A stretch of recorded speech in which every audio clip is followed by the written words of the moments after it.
في أحد أحياء القاهرة التي لا تصلها عدسات الكاميرات ولا تسكنها الأحلام، حيث تصرخ الطفولة في صمت وتنام البراءة على أرصفة من الألم، هناك بدأت ماجي جبران رحلتها الغير العادية. كانت دكتورة جامعية ناجحة في علوم الكمبيوتر، تدرس في الجامعة الأمريكية، تعيش حياة مريحة أنيقة راقية، لكن شيئا ما في قلبها كان يأبى أن يرتاح وسط تلك الرفاهية.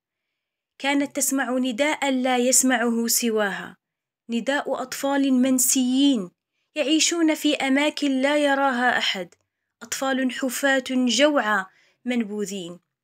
وفي لحظة فاصلة من حياتها رأت ماجي طفلا صغيرا يبحث في أكوام القمامة عن شيء يأكله أو يبيعه. تجمدت أمامه ثم اقتربت منه ونظرت في عينيه تقول لاحقا: في تلك اللحظة شعرت أن الله كلمني من خلال هذا الطفل، وكان ذلك اليوم بداية حياة جديدة. تركت كل شيء، الوظيفة المرموقة، الملابس الأنيقة، الحياة المريحة، واستبدلتها بثوب بسيط وقلب ملتهب بالحب. وهكذا ولدت ماما ماجي كما سماها الأطفال. أسست مؤسسة أولاد في أوائل التسعينيات، وبدأت تخدم بنفسها، تزور العشوائيات، تدخل البيوت الطينية، تجلس وسط الروائح الكريهة والظلام، وتحتضن الأطفال، وتربت على أكتاف الأمهات، وتقدم الطعام والدواء والحب، لكن الأهم الكرامة.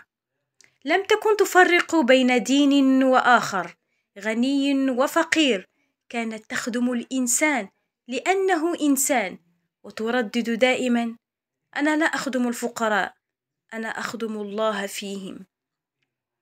انتشرت خدمتها شيئا فشيئا لتصل إلى عشرات الآلاف من الأطفال في المناطق الأشد طبعا فقرا وتهميشا، وكانت تؤمن أن التعليم والاحتواء الروحي هما الطريق الوحيد لكسر دائرة الفقر والظلم.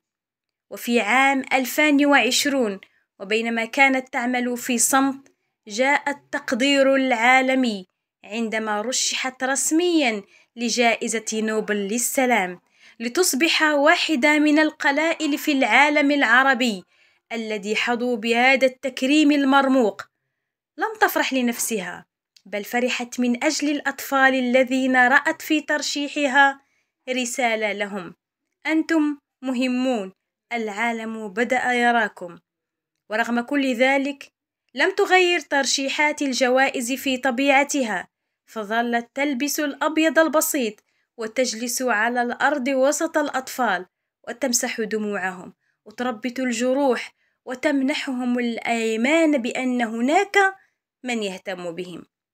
ماجي جبران لم تكتب قصة بطولتها بالكلمات بل بالأفعال، ولم تكن تريد شهرة، بل فقط أن تشعر كل طفل بأنه محبوب فقط. ماجي لا تزال حتى الآن تواصل رسالتها من خلال فريق عمل مخلص، ومؤسسة أصبحت واحدة من أبرز المنارات الإنسانية في الشرق الأوسط. إنها ببساطة أم الفقراء وصوت الرحمة ونور الظلام.